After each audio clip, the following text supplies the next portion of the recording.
Okay, good morning everyone and welcome to our session number 11. Today we are going to talk about EC2 with some other concept and I hope we are able to end EC2 today. Past few weeks we are talking about EC2. We discussed about what is EC2 and we had discussion about several components as part of EC2 concepts. And today also we are going to discuss about some concepts and finally we are going to discuss what we had discussed past 3 weeks.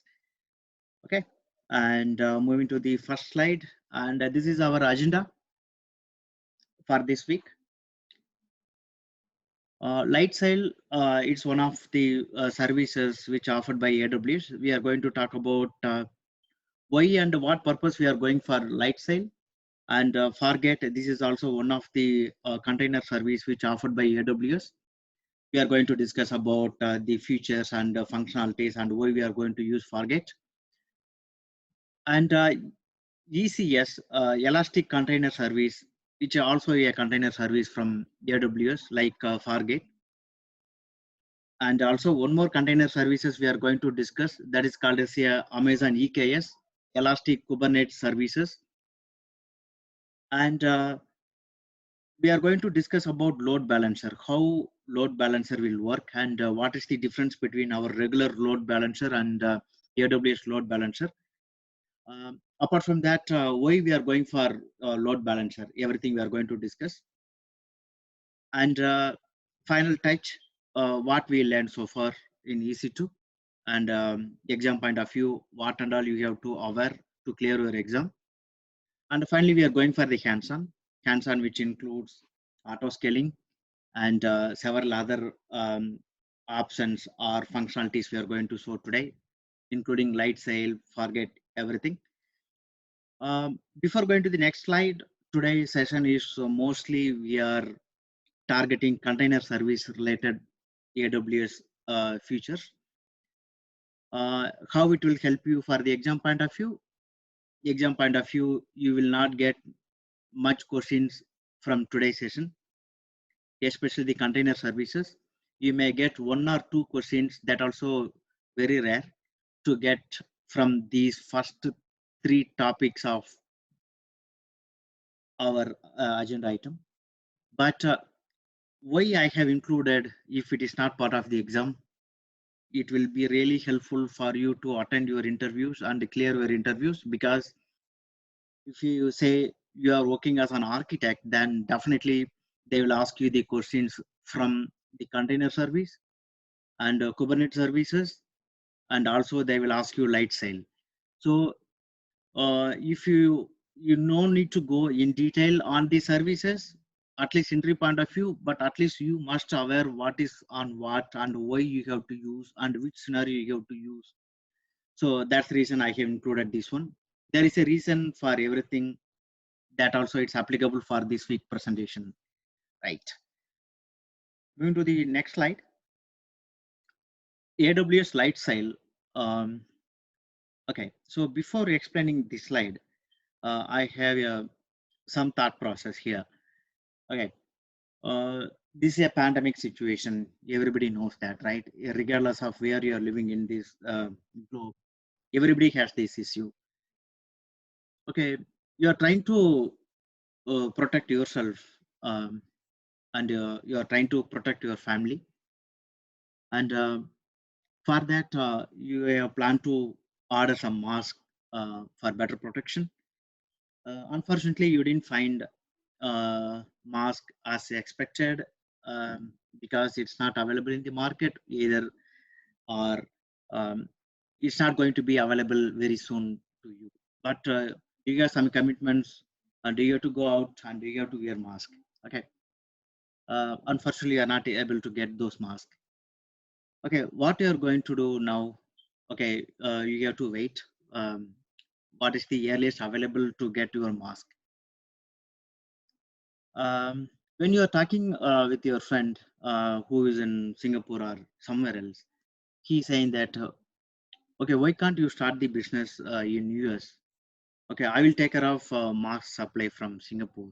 Okay, you just create a website and you advertise over there, and you will get the order, and ensure that that order is coming to me directly, and I will send you the shipment either directly to that address who's ever mentioning their address in that portal, or I will send to you to US, then you can distribute.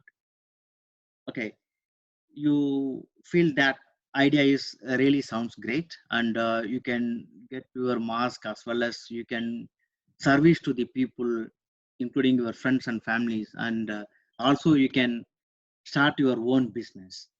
Okay, if um, we don't have AWS kind of options, okay, what will happen? You have to create a website, and before that you have to buy a server, and you have to develop one apps that is application, and you have to host that application, and you have to advertise that application.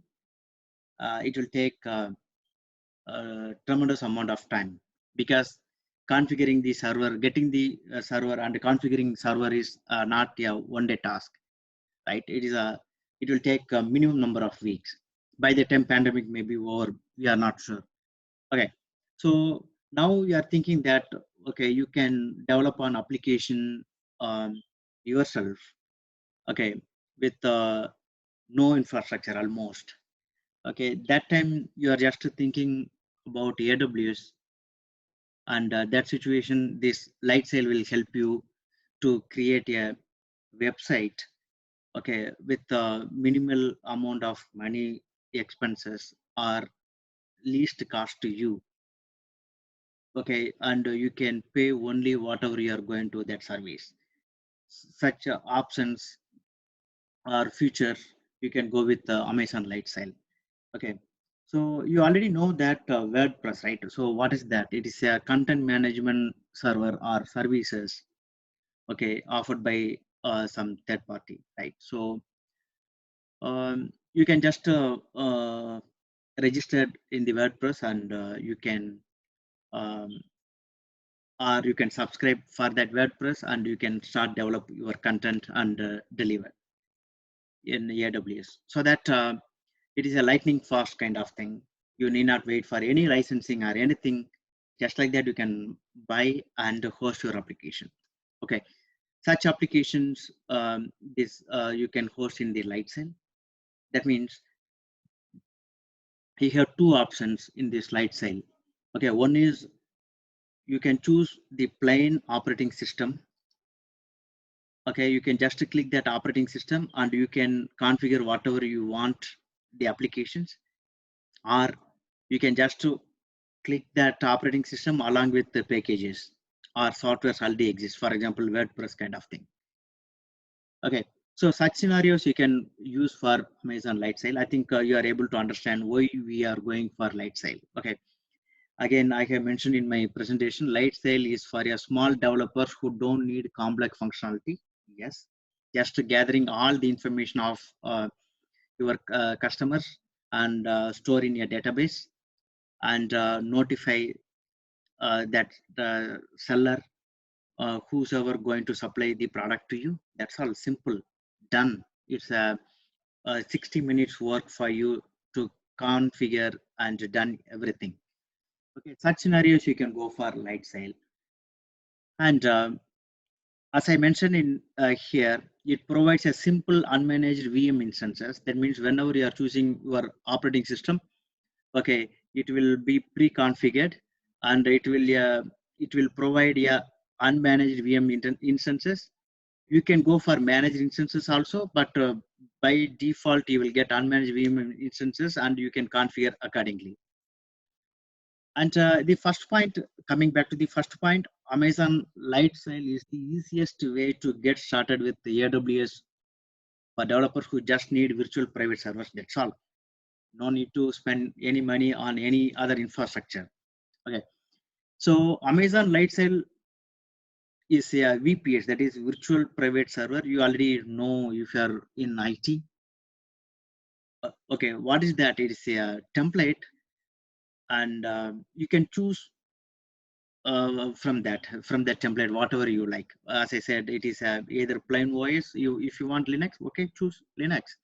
If you want Windows X, you can use that one. But there is some limitation on here. You cannot choose all the Windows versions over here. So you can choose either Windows 2012 R2 server or Windows 2016 server kind of options you have. If you want to choose Windows 2008, it's already ruled out from Microsoft itself, even R2. So you have to choose either 2016 or 2012, or you can choose Linux. That also with some package you can use pre-installed applications or package you can choose, or you can directly choose plain vanilla operating system. Okay, so when you click create instance button, immediately the following steps will be executed. It will launch on VM. That will attach to solid state drive. Keep in mind, it's not a HDD, it is a solid state drive SSD. And with the minimal IAM policies applied, and by default, some security groups will be created. And once again, all the incoming traffic will be denied. All the outgoing traffic to that server will be allowed. And we can configure later what incoming traffic you can allow and you can deny. That you can set up later. Set up DNS and create static IP. These all created when you click just create instance button.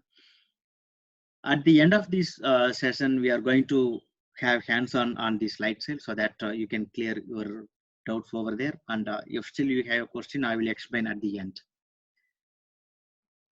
You may think that Lambda is also providing more or less such functionality, then why we have to go for the slide cell. Okay, still it is differ from Lambda because it's just about the background task. You upload your code and it will start executing for you. That is the Lambda. But Lightsail is not like that. Okay, it's inbuilt with the operating system also. And Beanstalk, some of the functionality is similar, but still it differs from Lightsail because Beanstalk already last week we discussed. It's all about code. You upload your application code and it deploys the application for you. And you need not work with any underlying operating system like Lightsail, how we are going to choose the operating system like that. And you may have some questions over here. We will discuss at the end. Going to the next slide, we are going to see the features or advantage of Lightsail.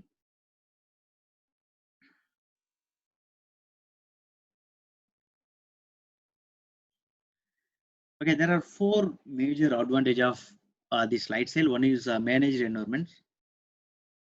That means it automatically configure a networking and access and security environments, taking the guesswork out of launching your server. You need not specifically configure anything in detail in the first site itself, but based on your needs, we can customize later. So you can avoid a significant amount of time, wastage of your time over here. You can save your time over here.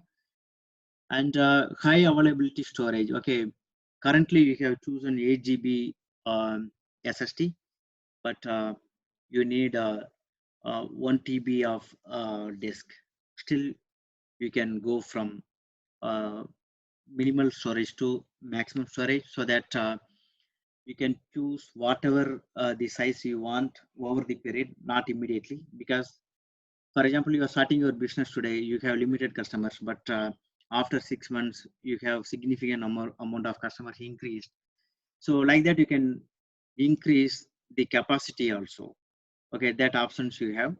And as secure networking, that means Lightsail serves run on the AWS network that you trust, because whatever the information you are sending and receiving through AWS, it's already well secured. That means it's encrypted, so you need not worry about safety kind of thing.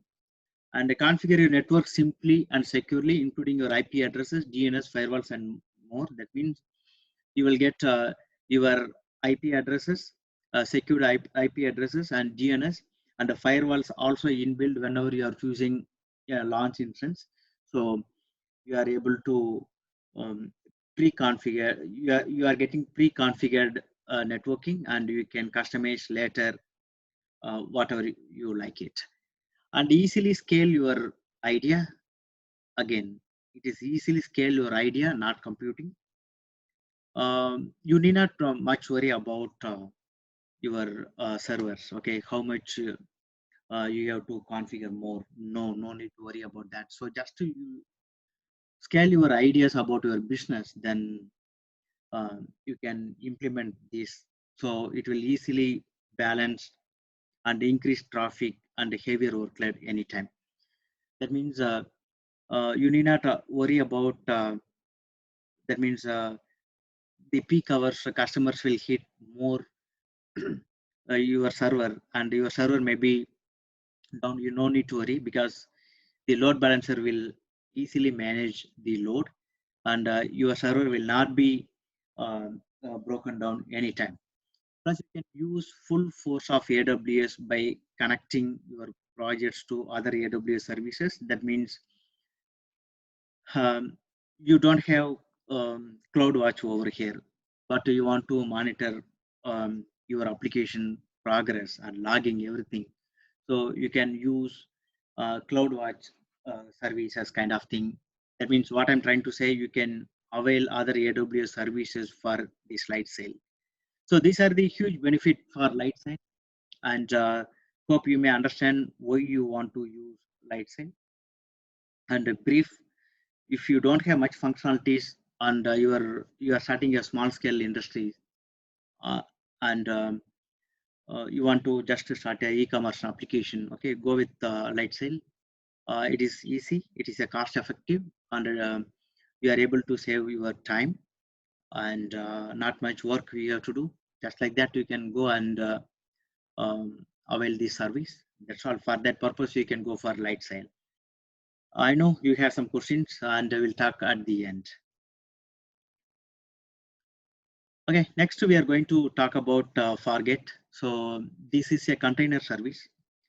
So container service means it's a kind of uh, virtual machine. So you no need to think much about how the container looks like or what is exactly container. You already know that virtual machine. For example, you have your own physical server, and within that physical server, you are creating 10 VMs for your application hosting. So consider all the 10 VMs are containers. Okay, so that's the simple thing you can remember. No need to confuse. And you have to think that AWS Fargate is a serverless computing platform for containers. Last week also we talked about Beanstalk is a serverless. Yes. Okay. So this today Fargate is a serverless computing platform for containers. But last week we talked about Beanstalk and Lambda are serverless, so that you can upload your code. For example, you have a Python code, or you have a Java code, or you have a .NET code. You can directly upload that code and execute. That's all. It's a serverless uh, system. But here, for containers, it's a serverless. And AWS Fargate is a compute engine for ECS, that is Amazon Elastic Container Service, that allows you to run containers without having to provisions, configure, scale clusters of VM that host container application. That means this ECS, we are going to talk about one more thing called as a ECR. Okay, so the ECR is inbuilt with the ECS, and that allows you to run containers without having any provisions or configuration or scale clusters of VM. Okay, directly you can avail the containers and put your applications. That's all. And rest of the thing Fargate will take care. The major difference is that unlike VM, is containers share the host system kernel with the other containers. Typical VMs it will not share.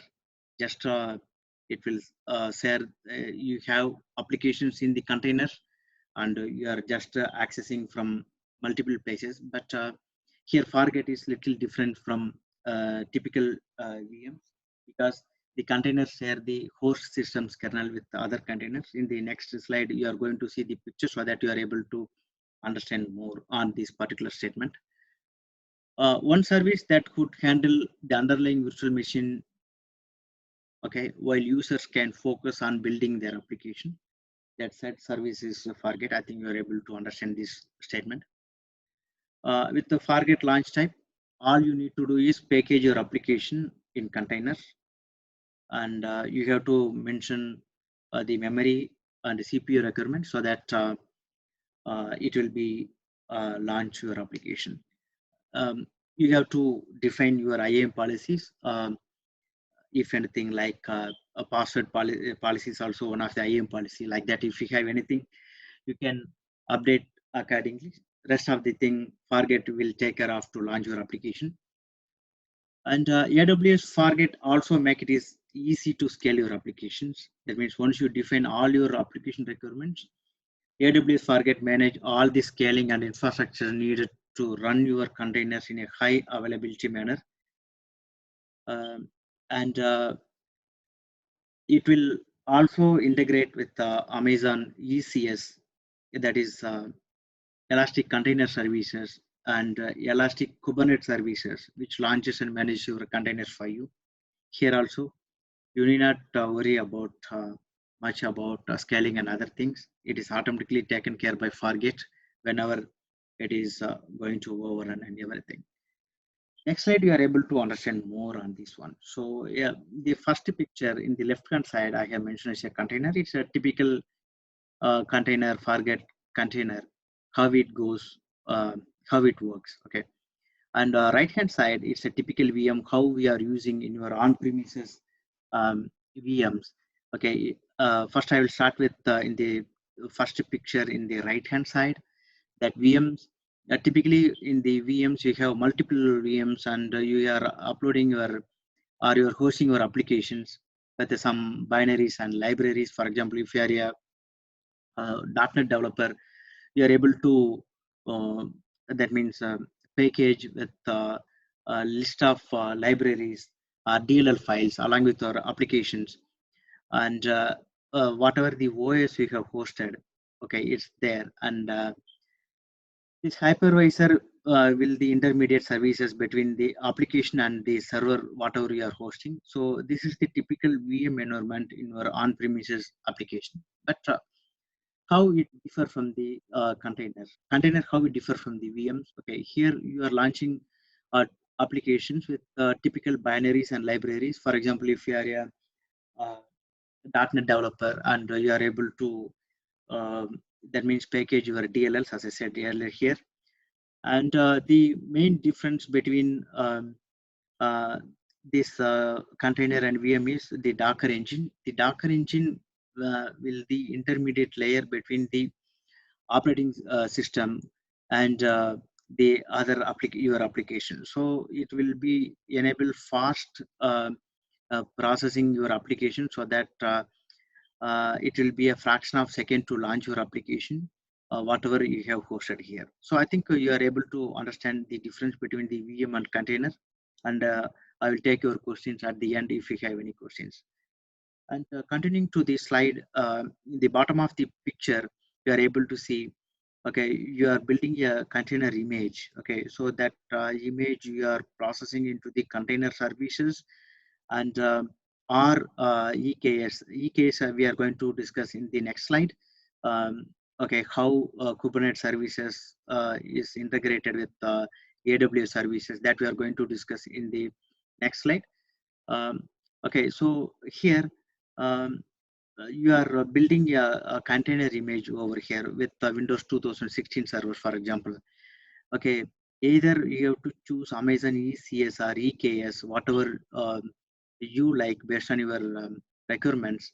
Okay, both are, it's called as a container orchestra, so that whatever you choose, okay, it's a container service, it will goes to the Fargate, so that the Fargate will take care of load balancing and all other things for you, and it will launch the containers, and after that you can manage the containers. Okay, so whatever you are giving the image over here, okay, that image will be uh, moved to this any one of the register, then Fargate will take care of the load balancing, as I said, and highly availability, high available resources kind of thing. So it is easy to manage AWS Fargate.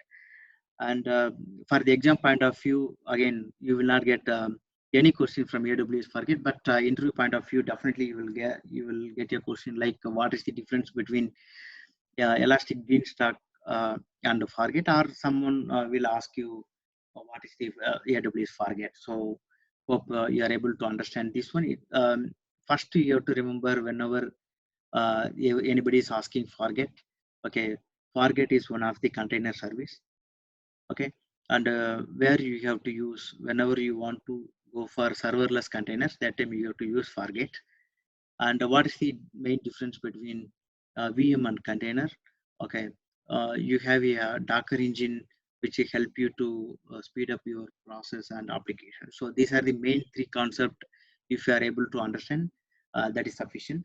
And if possible, you can understand one more thing. So all the ECS, Elastic Container Services, or any other container services, or EKS, which we are going to discuss, as I said in next slide, everything is depending on AWS Fargate for the better performance. Okay, so that's all about this slide. Hope you may have some questions. We'll talk at the end. And this one actually Elastic Container Service. I supposed to put this slide to previous to this one, but there is a reason to put it over here so that you are able to understand even better about this container service. So container service is a fully managed container orchestration service that provides the most secure, reliable, and scalable way to run containerized application. That means you are uploading your applications in the containers, several containers, and you are executing that application from the several containers. So such scenarios you can use for AWS container service, so that it will be very easy to operate and execute your applications. ECS, again, ECS means it's Elastic Container Service. It's a highly scalable, fast and container management service that makes it easy to run, stop, and manage Docker containers on the cluster.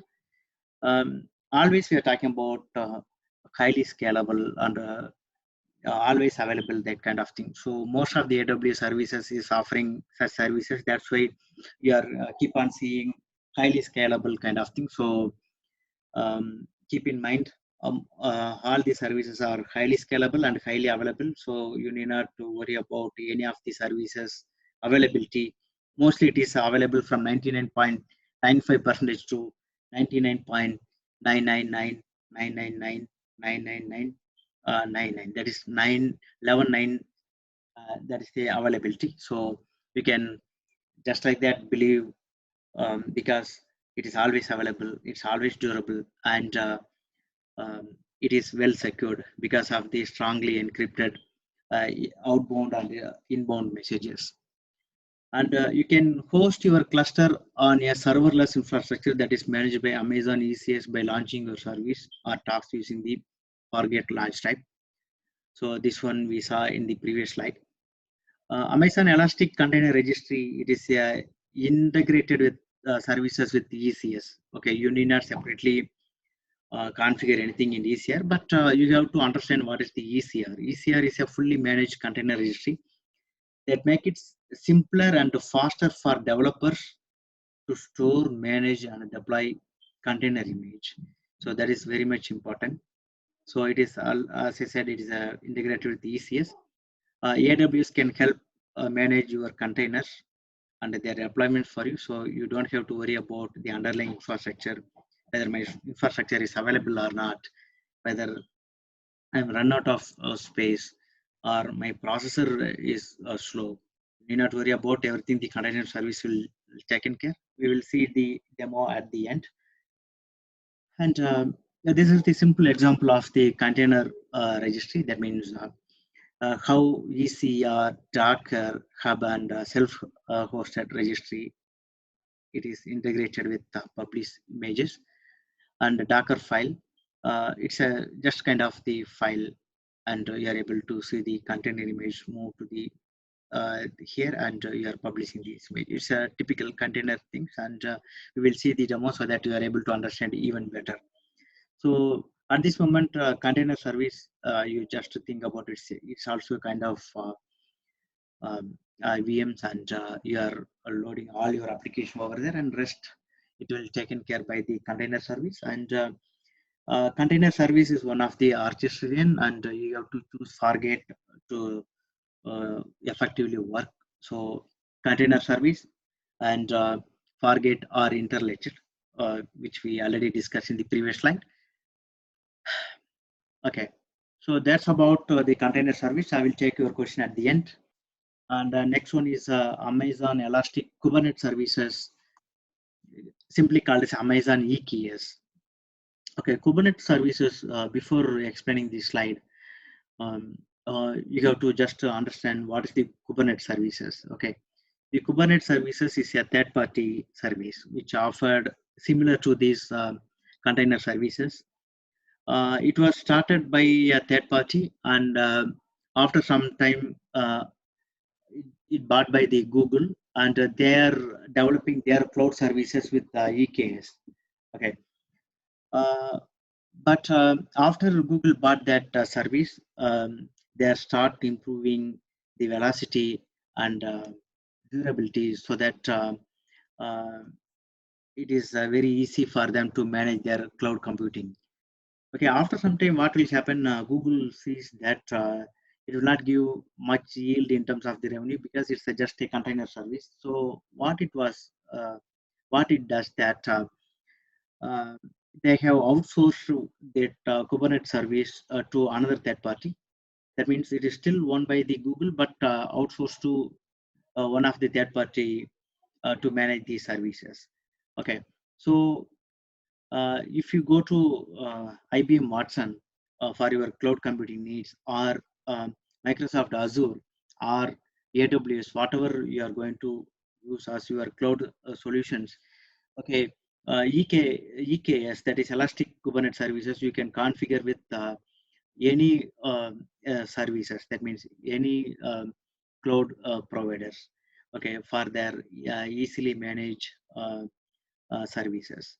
Okay, so again, this is not a AWS service, but uh, you can use this service with the AWS also. Why I have included this slide means if you go for interview and you have succeeded there, and if you're joining a company and they are using these Kubernetes services, that time I don't want you to be struggle over there to understand the Kubernetes and all. So that's the reason I have added the services as part of this slide so that you understand. At least you had that name.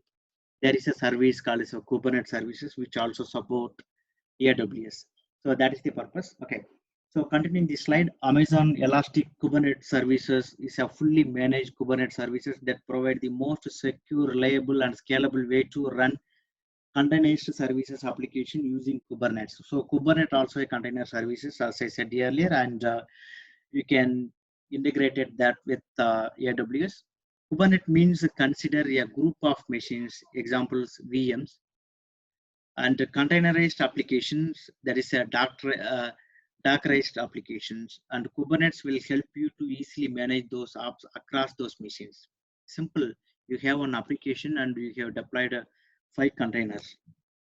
Okay, so that is called as a considering is a Kubernetes. Okay, so the Kubernetes will manage all the VMs, and it will ensure that your application is more secure and reliable and scalable way to host. Simple. Okay, and it's an open source software that allows you to deploy and manage containers application to scale. You need not pay anything to use the service because it's an open service. It's integrated with the AWS. It also provides portability and extendability, enabling you to scale container seamless. Okay, if one container is running out of space, okay, you can opt another container with no time. So like that, it's providing extensibility so that you need not worry about much about the space. And Amazon EKS runs the Kubernetes management infrastructure across multiple AWS availability zone, thereby freeing users from maintaining Kubernetes control plan. It is available most of the availability zones. Okay, not specific to North Korea. Other than that, you are able to see this one is available most of the places. Okay, so this slide again we are continuing EKS with a picture which will explain you. But before that, infrastructure running on Amazon EKS is securely by default by setting up a secure and encrypted communication channel between the worker nodes and Kubernetes endpoints. Okay, that I'm going to explain you in this picture. AWS actively works with the Kubernetes community and makes contribution to the Kubernetes code base. That means AWS also contributing to Kubernetes, even though it's a third party for the betterment, so that AWS users also will benefit from there. And applications managed by Amazon EKS are fully compatible with the application managed by any standard Kubernetes environment. So you need not worry about the compatibility issue. It is always support by AWS. Okay, here in this picture, we are seeing Amazon EKS. That is, Amazon EKS is a most trusted way to run Kubernetes on AWS. Already you know what is Kubernetes. In the previous slide, I explained you. And here you are provisioning EKS clusters so that this information you are passing from EKS to the cluster. And there you have AWS Fargate, that is deploys serverless containers. For that we are using Fargate, you already know that. And deploy worker nodes for your EKS cluster. You can choose either one also, or you can choose both. Okay, so it depends on your needs. You can choose accordingly. But if you are not going to use much elastic computing, you can go for Fargate, so that it will connect to the EKS regardless of how you choose, or both, it depends, and it will run your ops. So that's what we are explaining the Kubernetes services. I'm assuming that you may have some questions. We'll explain you at the end. Okay, we already given overview about ECS. Okay, that means Elastic Container Service, Elastic Kubernetes Services, and Fargate, and Container Registry. And you already know about Amazon EC2 for the past 2 weeks. Okay, so what situation you have to use which service?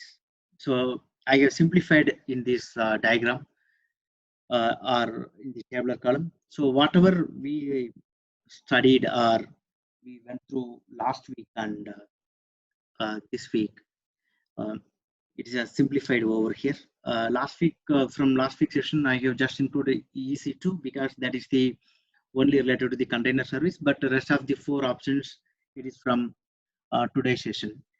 Okay, if you want to store, encrypt, and manage container images, that time you can go for ECR. So because as I mentioned, ECR compresses and encrypts your container images, making them fast to start and available to run anywhere. Here, image means not your typical image. We are mostly talking about Windows or Linux, that OS image. Okay, and if you want to run containers application or build microservices, that time you have to go for ECS. I have explained here why you have to go here. And if you want to go for the managed containers with the Kubernetes, that time you can go for EKS. And you have to run containers without managing servers, that time you have to use AWS Fargate. I have mentioned the reason over here. Whenever you have time, you can go through these reasons so that it will save your time and my time. And run containers with the server level control. You need to fully manage control, that time you have to go for EC2, so that it gives you control of your server clusters and provide the broad range of customized options. And especially this last option will be helpful if you are running a large enterprises or you have multi-million users. So that time you can go for this EC2. Rest of them you can go for a small to medium size scale of your business. So this picture will give clear information when you have to go for what, so that you are able to understand. Again, so far whatever we discussed today, so all are related to your interviews, your job related things. But next slides, whatever we are going to discuss, it is related with your exam point of view. Exam point of view means it is especially for solution architect associate, that also is specifically for 001 and 002 if you are going for the examination after June 30th 2020. Okay, moving to the next slide. Load balancer on approach, it is a very important concept to understand why we have to go for the load balancer and what is the purpose of that one. You will get 3 to 4 questions in your examination about load balancer, and the interview point of view is a main topic to understand how the load balancer work and how you have to do exactly on what. Okay, so Amazon provides its own service for load balancing known as elastic load balancer. Okay, consider a scenario. You have a server. Okay, so currently, yeah, recently you have started a business, and currently you have around 1,000 users, and they are hitting your servers. It is working perfectly, no issues. Everything is working fine. Okay, and the customer has significantly increased over the period of time, and still you have similar infrastructure.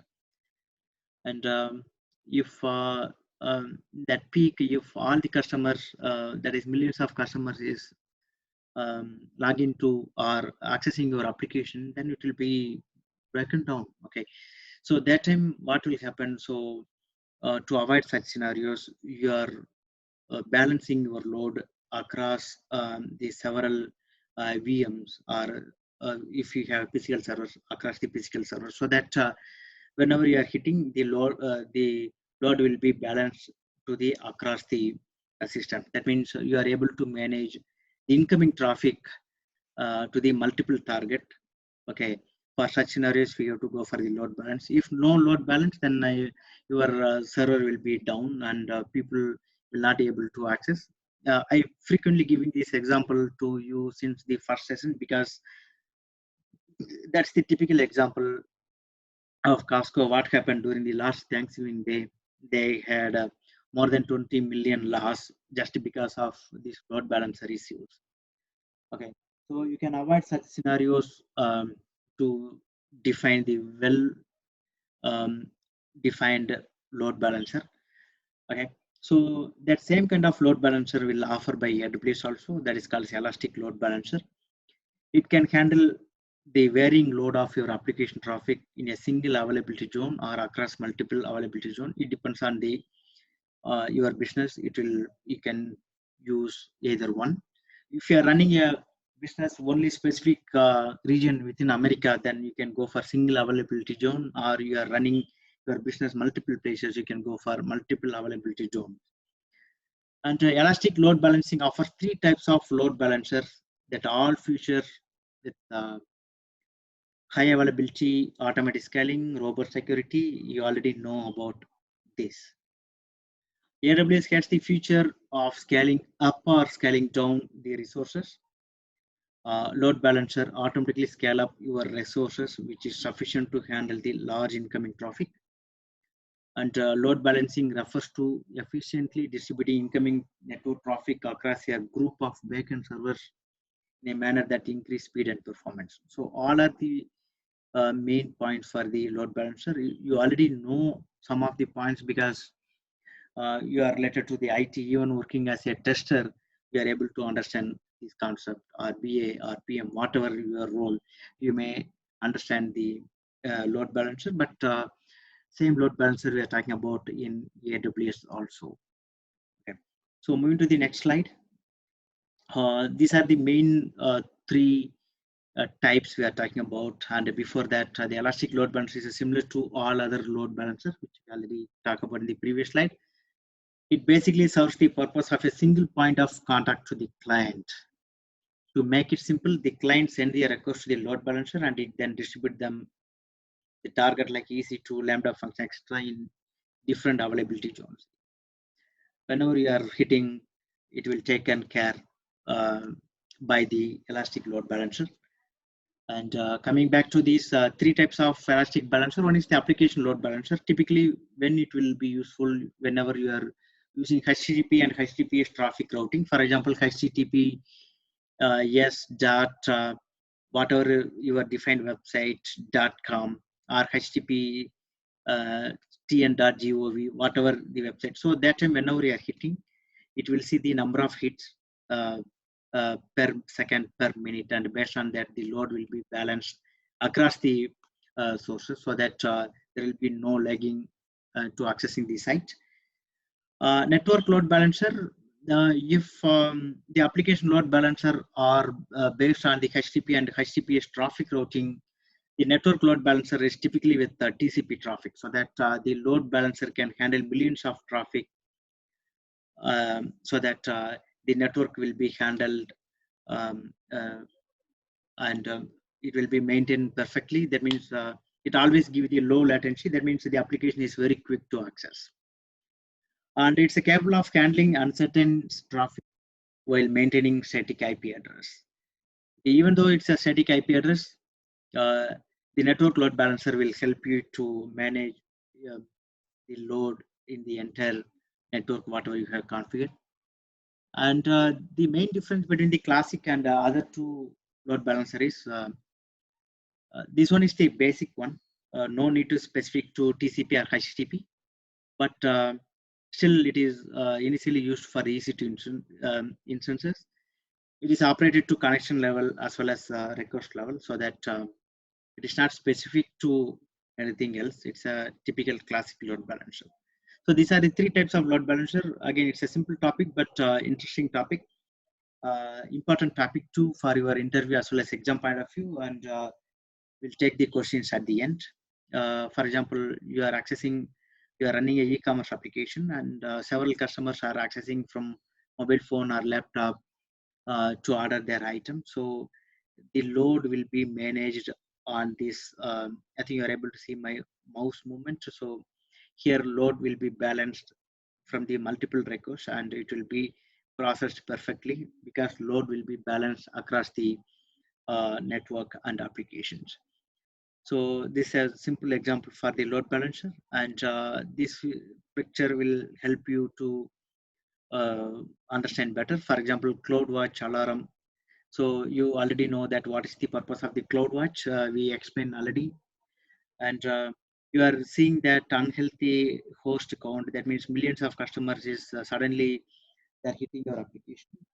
So the simple notifications are services giving the alert to the AWS Lambda. From there, you are getting the notification, and as soon as the Lambda will trigger the function, it goes to the load balancer to manage the load, and again you will be notified through SNS about a healthy network, so that everything will be balanced, and you are also get the notification or metrics for the unhealthy host count. And after that, the load balancer also you will get the notification on the metrics about a healthy how it goes well kind of thing. So all those things you are able to get the various kind of reports in load balancer metrics or CloudWatch if you are using. Again, not all the CloudWatch is free. If you want to explore, some of them are free and some of them it's a costing. For example, if you are creating EC2 instance and if you want to monitor the logs and everything, it's a separate cost, not free. But if you want to create typical logs and who all are accessing and what, for that you need not pay anything. It's a free of cost for the CloudWatch. So this is the simple load balancer diagram. I think you are able to understand here. The load will be managed well by AWS. Right. So these are the concept about load balancer. I know you may have some questions. We'll talk at the end. Now, easy to the final touch. What we learned so far. These two slides is very important. Okay, because we are covering most of them, whatever we have covered so far past 3 weeks or so. Okay. Now, compute is the amount of computational power required to fulfill your workload. For that, we are using EC2 as a primary service to providing compute to the customers. We already know that because EC2 is a computing service. The instance type defines the virtual hardware supporting instance. Okay, so whatever you are creating, you are selecting the AMIs, Amazon Vision Images. We already talked about last week. That defines the initial software state of instance, both OS and application perspective. And again, coming back to this point, available instance type vary by CPUs, memory, and storage network performance to address nearly any workload. Why I came this and again came back here, because after choosing AMI, we are able to understand how much CPUs power you want, how much memory you want, whether 8 GB you want or 16 GB you want, or how much TB you want in the SSD or hard disk or cold storage hard disk. What do you want exactly? You will configure over here. So these 3 points we already discussed, but for your overview, you understand once again so that you are never forget. Instances can be addressed by a public DNS name, public IP address, or elastic IP address. Whatever you are choosing the configuration based on it, it will vary. And you must understand the security group. We are already configured one EC2 instance, and at that time you are able to understand how the security group allows. For your remembrance, security group allows rules that block traffic based on directions, port protocol, and source destination address. And one more important point, as I said, all the incoming traffic will be denied for any services, and all the outgoing traffic will be always allowed. And whenever you want to hit 80 port or 88 port, whatever you are seeing in your laptop or in your office network, okay, only that specific port only allowed. So in that case, you have to configure your incoming traffic for that only that specific port. For example, 88, 8080 kind of thing.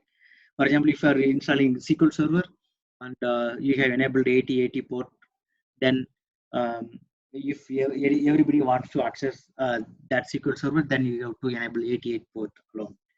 So like that, you have to configure. It depends on your business requirement, but you have to enable respective port. That is very important. Bootstrapping allows you to run a script to initialize your instance with OS configuration application. You no need to remember this point because you are not going to do anything. Just you are clicking that missing image. That's all it's going to be. But one new word called bootstrapping that is going to use, that is going to run a script in the backend to initialize your instance. And always it's going to be configured with OS and your application. This feature allows instances to configure themselves up online, so that you need not specifically go and launch that instances. So this slide also we are talking about EC2 overview. The 3 pricing options for instances are on-demand, reserved instances, and spot instances. We already discussed this one. But these 3 points are very important. So if any company are going for the interview, they may check your knowledge, whether you know that there are 3 types of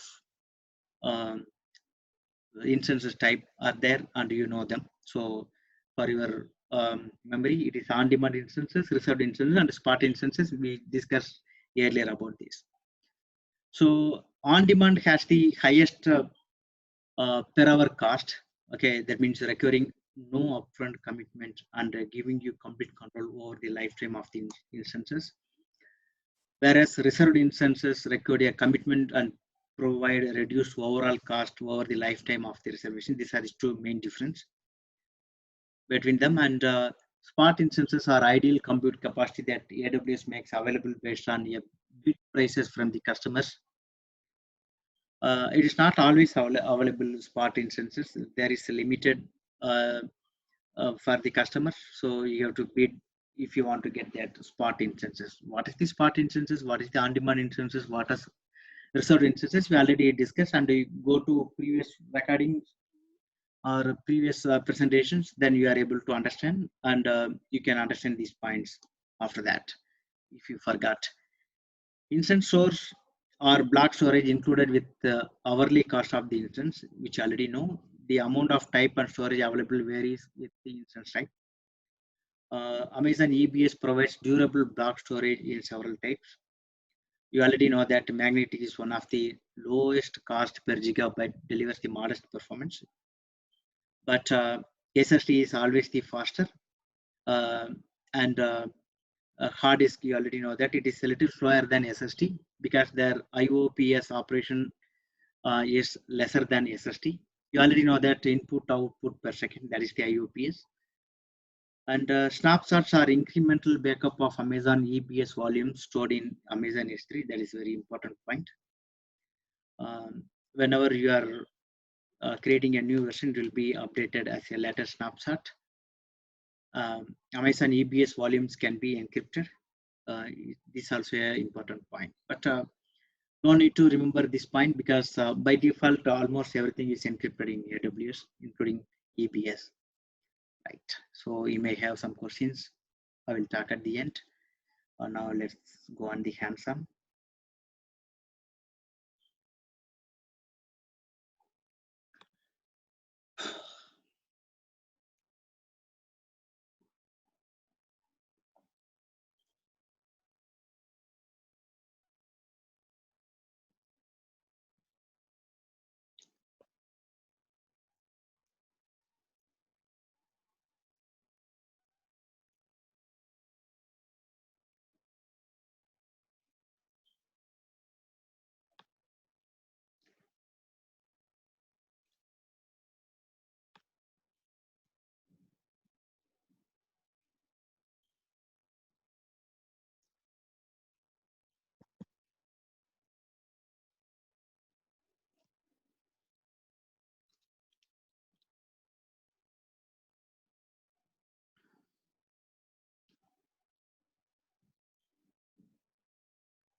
Right.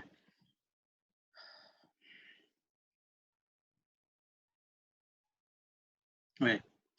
We'll go to the light sail, which we learned today.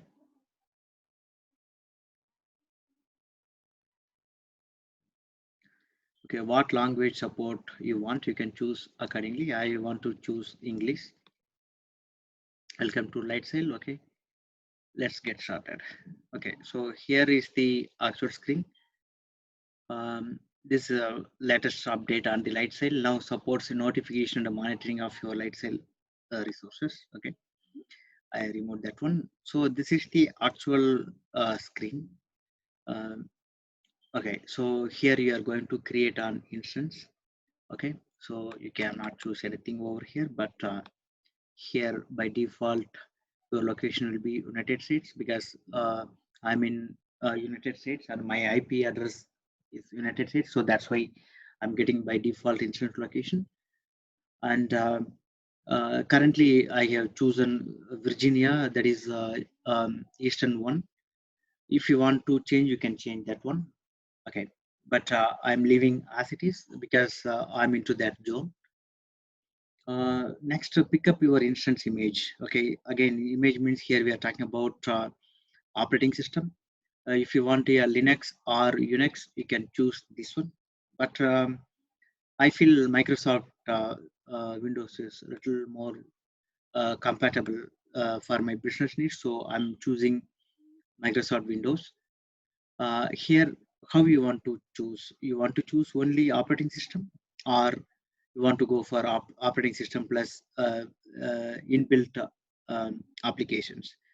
Okay, at this point, I'm going with voice only. As I said, We have two servers available for Windows. One is Windows 2016 and Windows 2012. You will not get Windows 2019 server, or you will not get Windows 2008 server. Windows 2008 server, including R2, that is going to be outdated at the end of this year. So Microsoft already stopped that service. Okay, or support. But 2019, it's a cost. It's not a cost effective, so that's the reason we are getting only these two versions. I can keep in mind this is for a small business, small to medium, I would say. So that such situation you can go for the light sale. I don't want to go to Windows 2016. I want to go to Windows 2012. That's okay. But I want to see what are the apps available for me. Okay. By default, you have SQL Server 2016 Express. You have, so that if you choose this one, whenever you are configuring your OS, you are also able to configure SQL Express. Okay, and here instead of Microsoft, if you want to choose Linux, okay, you can you have several apps in build. For example, OS only means you can choose several options, several versions over here. Ubuntu is a famous OS in the Linux or Unix perspective. Or if you want to, you can go with the ops plus OS. I want to go for WordPress, which I talked about earlier in the session. Then you can choose this WordPress and you can move on. Or if you want to go for the Node.js, okay, you can choose that one also. But it depends on your need. You can choose. But as I said, I'm going for Windows OS with the operating system only, and that too I'm going with Windows 2012. And whenever I'm choosing, it's going to be help me to build, deploy, and scale and manage Microsoft applications quickly. I'm going for .NET kind of deployment, so I'm using Windows 2012 R2 rather than Linux, because I feel some compatibility is best when I'm going for Visual Studio with Windows, because it's a Microsoft product both. Okay, if you have any script, you can add your launch script. Okay, if you click here, you can type that script or paste here so that it will execute when you are creating, but it's an optional one. And here is your plan, which plan you have to choose. That absolutely it's based on your requirement. That means you can start with $8 per month, your business. In the world, anywhere you cannot start $8 per month in your business. But look at the capacity. It is a 512 MB RAM with a 30 GB SSD you will get. And you can transfer rate. If you want to transfer, you can transfer up to 1 TB. So for a very small business, you can use this one, but the capacity also very less. If you want to see memory based, okay, 32 GB is the maximum size. Processing wise, 8 virtual CPUs you have, and storage wise, you can go for 640 GB, and transfer wise, you can transfer 7 TB. Okay, it depends on size or requirement. You can go for that, but I would like to go with cost effective thing. So I am choosing $8 per month, first month free. And what is the instance name I want to give? Okay, by default it's the instance name, and how many instances you want to create. You can create any number of instances up to 1,000. Okay, but I will leave as it is my instance. And if you want to tag, yes, you can tag. This one is this instance I'm going to use for web application. So I'm going to use for web application. Anything key value you are going to tag? Yes, okay. That is for I'm going to use for warehouse department. That also specific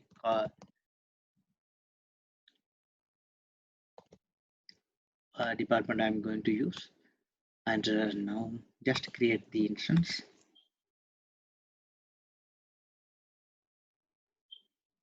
Okay. My instance has been created here. So I have successfully created one VM. Currently it is pending, but over the period before we are going to next thing, it will be done. Okay, at this moment we have created one new instance, that is we have configured one VM. If you go to your database,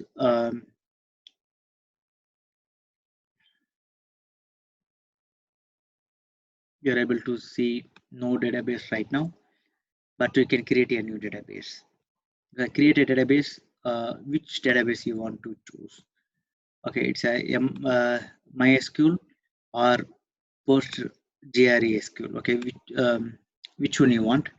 If you want to select SQL Server, then you would have to choose in the first screen itself along with the Windows, whatever the version you have chosen that time. Okay, so now if you want to choose, this is the red plan, and based on that, you have to pay whatever you are choosing. So you can just click create database. The database will be created. Okay, at this moment I don't want to create any database. Okay, but I want to see what's going on in the previous instance. So I'm going back and see whether instances has been created or not. Okay, now my instance is running now. Earlier it was painting, so we have successfully created. So database also you can create like this, and if you has any specific IP address you have to create, you can create a static IP. And storage also you can choose whatever you want. For example, you can create a disk, what disk size you want, you can choose accordingly, and just to create a disk, that's all. And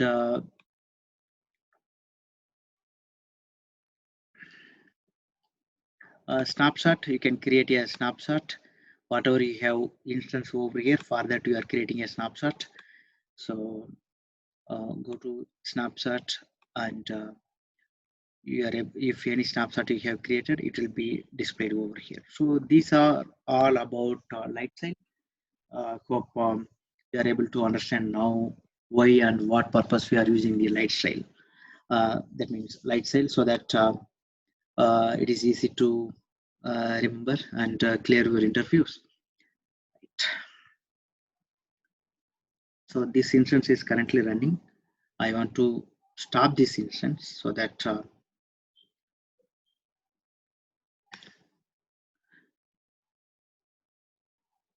okay, and it is being stopped, and after some time you can see the start button. It will, you can restart anytime, and okay, so it is current status is stopping. Okay, and you can take the RDP also. Okay, so like last week, after creating the EC2 instance, we are entered into the RDP, right, remote desktop. So like that you can connect with this instance whatever we have created.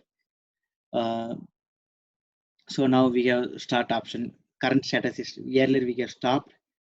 Okay, it is stopped now, and you can restart anytime. So this about this Lightsail. Hope you understand now. I'm deleting these instances at this point because I don't want. Okay, so this about Lightsail. So, Okay. Satya, can I ask a question? Yeah. So when you created it, the CPU, it had like some GB, 300 GB, I believe, SSD attached to it. Yeah. And then you had options to add databases and also storage. Yeah.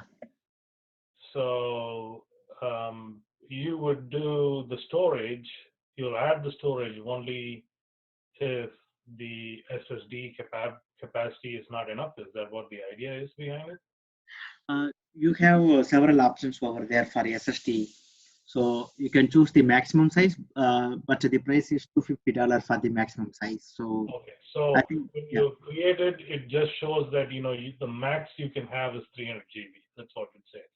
right. Okay. So again, this is for a small business or small to medium sized business, which you feel this configuration is sufficient, then it's perfectly fine. Because if you are going for the EC2, typical EC2, then based on your usage, you will be paid, right? Correct. Uh, Right. but this one is a fixed fee. $8 only you are going to get. Only $250 you are going to get per month. So like that fixed cost, so that you are able to understand your bills correctly, and you can use accordingly. But again, it's completely based on your business. And Another way of putting it is like, you have an SSD attached to it, but you have to choose the capacity of it yeah, based on, okay. okay. Great. To make it simpler, um, you are new to this business and you have very small customer base. Okay, you are going with uh, 30 GB. Okay, but over the period, next month it is increasing 1,000 customers. Right.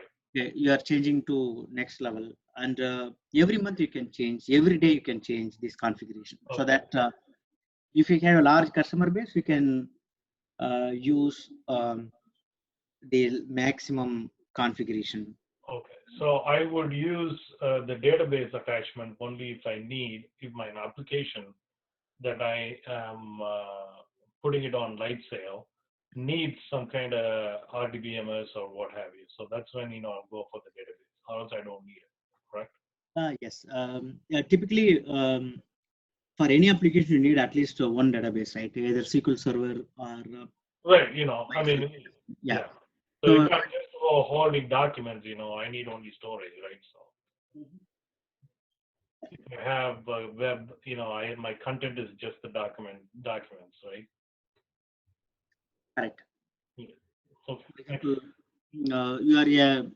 you want to be a real estate agent. Okay, so you are in your location. You see several houses are available, and you are just creating a website and publishing your website. People who are interested approaching you and get the that means whatever the charges done. That's all. It's a kind of simple Yeah. to create any website kind of thing. Yeah, I think you understand. Yep, I understood. Thanks. Yeah. Okay. So last week we saw the EC2, and there are several instances are running. Let's see here. 3 instances are running. Um, okay. So we'll create. Uh,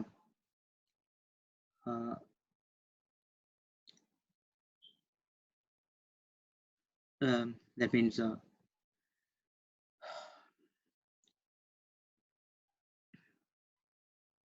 we'll create auto scaling, how it works, because it's a very important concept. Already know that after creating the instances, you can connect using the RDP, remote desktop connectivity, so that you are able to install your application over there. And clicking the action button, you are able to see currently it is running, so that's why you are not able to see start button enabled, but you can stop, reboot, you can terminate your instances. And instances setting, you can add or edit tags and attach auto scaling group. If you didn't do this one when you are creating the instances, we can do it now. And if you are not attached to auto scaling group, then this instance is not allowed to auto scale. That means based on the needs, you cannot create instances on need basis if you are not attaching this one. So always it's very important to attach auto scaling, then only you are able to use auto scaling. Okay. And if you want to change the sudden behavior like 3 hours, 4 hours, or whatever it is, or whenever you are clicking the shutdown button, what will happen? Anything if you want to change, you can change here. And these are the system logs and T1, T2, the limit, how you want to change that instance state. So that and all we are discussing here. And if you want to create an image for these instances, again, whatever the configuration you have chosen here with the Windows version, whatever, that is called as an image again. So if you want to create an image, you can use a create image. So that same kind of instance you are able to create using the image. For example, in your carpet, whosoever is going to join as a new employee or contractor, they will get a predefined laptop configuration, right? So with OIS, the configured based on their business needs, right? That is an image. They have one image. Whenever the new laptop is coming, they are applying that image to that new laptop, so that the existing OIS, whatever they have, it gone, and the OIS, whatever they have, their image, it will be replaced. So that's what it is. And networking, if you want to change the security group, you can change. And cloud monitoring, at this point I have disabled because it's a separate charges. Anyway, you know about CloudWatch, how it works. Okay, now let's move on to auto scaling. Okay, I'm going to attach to auto scaling group. Okay, so far it is not attached, so that's why I'm not able to see anything here. But before attaching here directly, if you are going to services and auto scaling, AWS auto scaling, and if you I'm going to see the difference between these two. Okay, you are not able to find any here, anything here, auto scaling group. Okay, so nothing is available because whatever the instances we have created here, it is not attached with auto scaling. Okay, now we are going to EC2 and see here running instances. I'm taking the last one to this one, and I'm attaching the auto scaling. Okay, new auto scaling group are existing. Okay, one auto scaling is there in availability zone. Okay, or I can create a new one. Okay, my auto scaling, for example, I can say test. Okay, I'm attaching that one, so it's successfully attached to my scaling. Okay, so close. Okay, so we did already. Okay, now I'm going to services, auto scaling.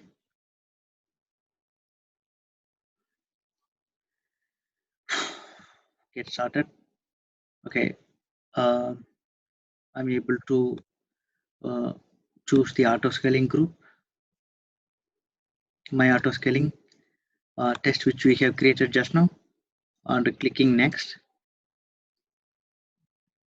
And what name you want to provide strategy. Okay, you have to plan, give your plan name.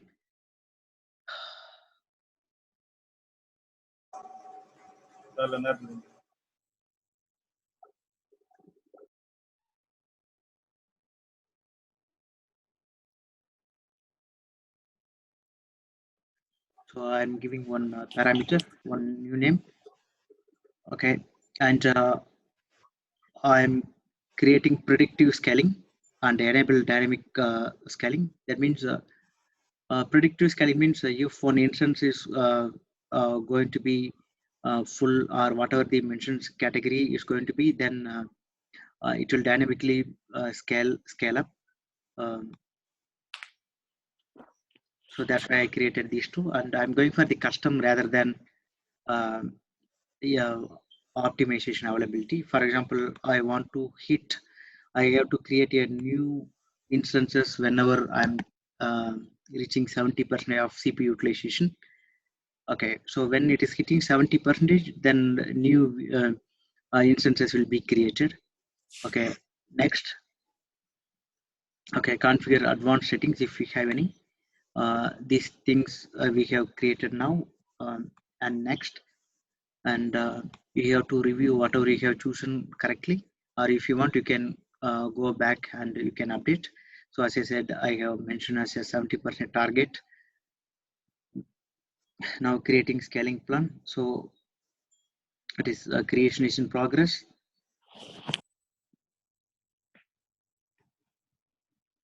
Okay, the scaling plan, my auto scaling plan one has been successfully created. So now auto scaling we have successfully created, and whenever these instances will reach 70, then it will be created additional VMs. Okay, so this about auto scaling. For example, if you click here and you can edit whenever you want, so that we are able to see the information here.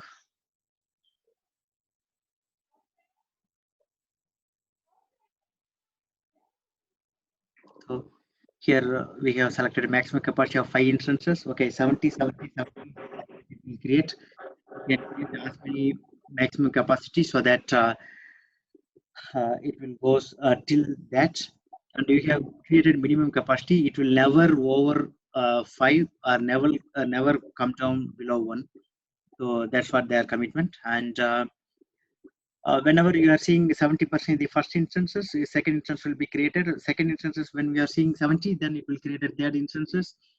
And when third instances you are seeing 70, then fourth instance will be created. Fourth instances it is reduced to 10, then or 0, then that instances will be deleted and it will goes back to third instances. And third instances, if 0, again it's a go back to the previous instances too. So like that it will be created. So this is all about auto scaling, and you may have some questions I will take at the end. Okay, and here one more thing we will see. Okay, so here the dashboard of auto scaling. So 70 we have fixed the target. I think we can go for one more hands-on here. But meanwhile, someone asked some questions.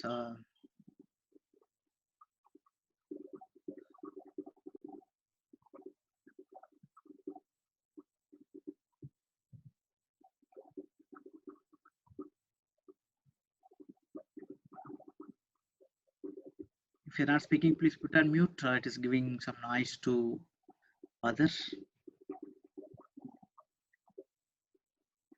Okay, so just to go to the container service, so that this one is easier we talk about, and this one is Elastic Container Services ECS, which we discussed today. And whatever I have explained is there.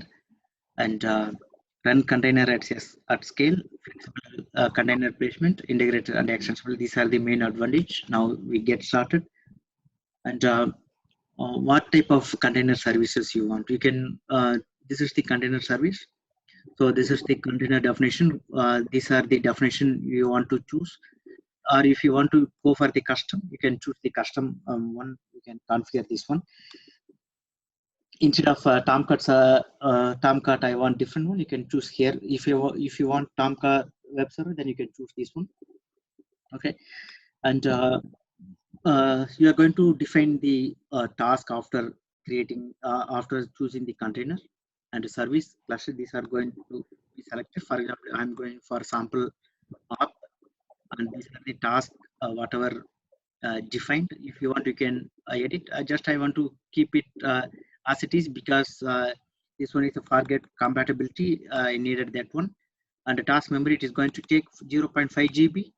And this is the CPU, virtual CPU speed. And next I'm clicking. Whenever I'm clicking next, we are going to choose the next option. So this is the service we are going to choose. If you want to choose the application load balancer, which we talk about, yes, you can choose this one. So again, this one is the application load balancer. That's why you are able to see HTTP. And clicking next, you are able to, you have chosen 3 things, and the final one you are going to choose as a cluster. So what name you want to give, you just giving a typical name, whatever you like, and go here and create. You are creating your container here.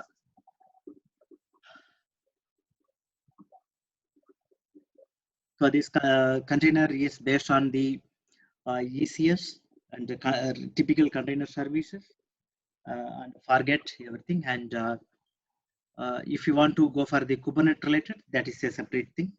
But similar to this one, we are able to understand this one. Okay, while it's going to be created, okay, I will take up your questions.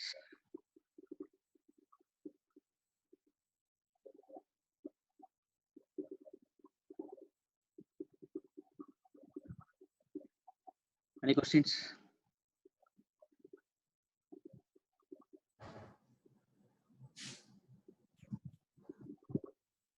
Satya, I had asked, this is Sudha. I had asked the difference between the image and the template in EC2. Image, when we say in the real world, like in the company, that's nothing but a template in AWS, or how does that work? Still, both are two different things. Okay, image means template means, for example, you are choosing the available AMIs, for example, Linux or Windows 2016. So these are the templates, right? You are choosing Windows as a template and you are configuring your own next, right? So after configuration, you are changing as a template. For that, every time you need not go and configure that one. So you can use your template for the new resources. So the template is nothing but an image in the real business world, right? We call it a developer machine, like image that we create a image based on the developer machine. Image or snapshot, yes. Okay, thank you. Hey Satya, this is Jay here. I just want to know what's the difference between the regular Docker and the AWS Fargate. Okay, so what do you know about regular Docker? So I used to install Docker. I used to run, say, all the application in the container, right? What are the application I want to do with? I can install all the application in my local machine. It's kind of a virtual thing, right? Okay, yeah. Similarly, AWS also providing these container services to manage more way and durable way. So that's the reason we are going to use this service. Okay. Hey, I have a question. Can you hear me? Yeah. How many minimum services do we need to run successfully application on AWS services? Like in AWS services AWS services, minimum services that we need. Minimum one at least, actually. So which type of services, like EC2 will work or Lightsail will work, or it depends upon the scaling of like how many customers we have in a company? Okay, if you don't want auto scaling, okay, you know about your customer base. Okay, not much money I don't want to spend, then go for sale. Okay, so otherwise you can't determine number of customers you're going to have. Okay, then go for the EC2. Okay. So such scenarios you have to choose accordingly. Yep. Hey, Satya, I have a question. Maina, who's this? Maha. Okay. See, suppose if you want to, like, we have a website developed using a WordPress, and then can we just launch it using the Amazon Lightsail? Yes. Okay, so after some time, say when the when the load becomes more or something, then can we change it to EC2 if at all we need it? Yes, absolutely. So that's what one of the point I have mentioned. So this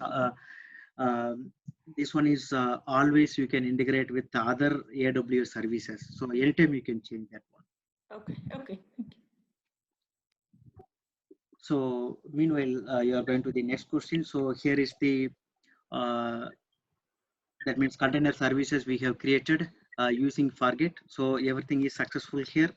Everything has been completed. So you can use your container services to upload your application and everything. So we have successfully created here. So the status is active at this moment. So we are good here. So everything worked well. But I don't want this one. I'm deleting this one. So delete me. Whenever you want, you can create it. All right. So next question. Anyone has any other question so that I can answer? Yeah, good. Satya, this is Rajesh.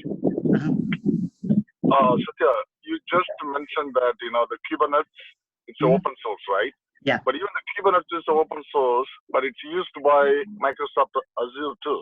So why Amazon did not come up with such a service? They have thousands of services. Why they are using open source? Actually, it's again they have some flexible options in Kubernetes. Okay, so that's why, as I said, even Azure or AWS, everybody wants to use their services and they want to offer that to their AWS customers. For example, you have chosen AWS as your service provider, but still you want to run some of our already you have services running in the Kubernetes. Okay, you want to use that services, not compromising with the AWS, then AWS is offering to use that service also at free of cost. So they have some good secured components to deployable in Azure and AWS. So that's the reason everybody wants to use their service. So, okay, thanks, Satya. But basically, they are using Kubernetes to deploy and maintain the containers, correct? Exactly. Scalable? Yes. Exactly. Okay, got it. Thanks. Yeah. No.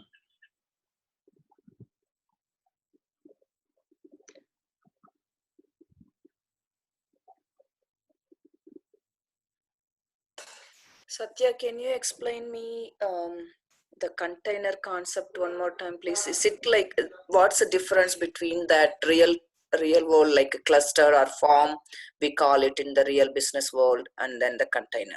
Okay, so you watch this recording again, and if you have any further questions, I will explain you. Okay, thanks.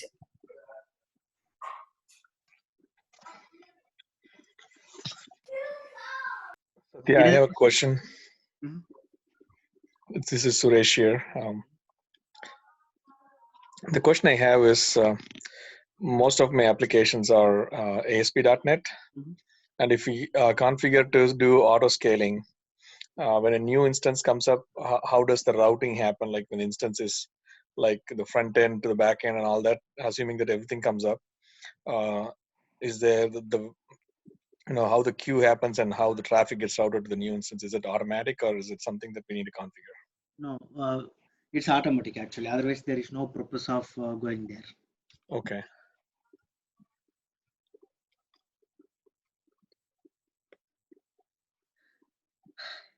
Any other question? That is why they have Route 53 services, right? To resolve. Yeah. Okay, thank you. Welcome.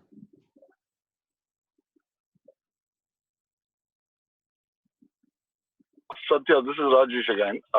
The load balancers, there are different types of load balancers. Is the pricing is different than the web services they're using from AWS? The load balancers is something different price? No, it's inbuilt actually. So you need not pay anything separately. Yeah. Oh, okay, thanks.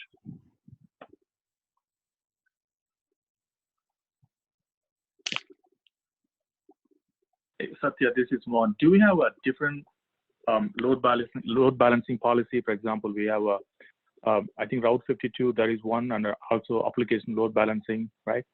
Yeah. And when the traffic comes in to your application server, if you have multiple, will it be based on always the CPU, or we can have a round robin, or based on some other policy? Like I know that internally we have like a sticky IP, something like that. So do we have any like a load balancing policy in AWS?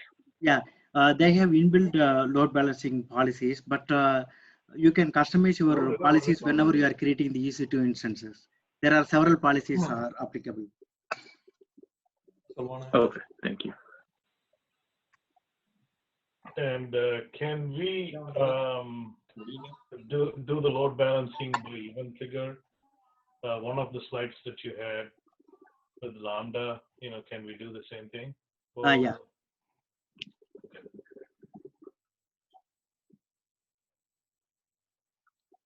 So again, Satya, this was a fantastic session and great job. Thanks a lot. Thank Sure. you. Always. Yeah. Satya, where is the sessions are shared like last week's, this week, and previous week? Last week, I didn't share in the group because I saw that most of them they didn't or they don't want these slides, so I didn't upload it anywhere. Mm-hmm. Specifically, there are 2 to 3 people they have asked me, and I send them separately. Okay, so then okay. I stopped to sending to the group because it seems it's not required. Okay, I'll send you the text. Okay.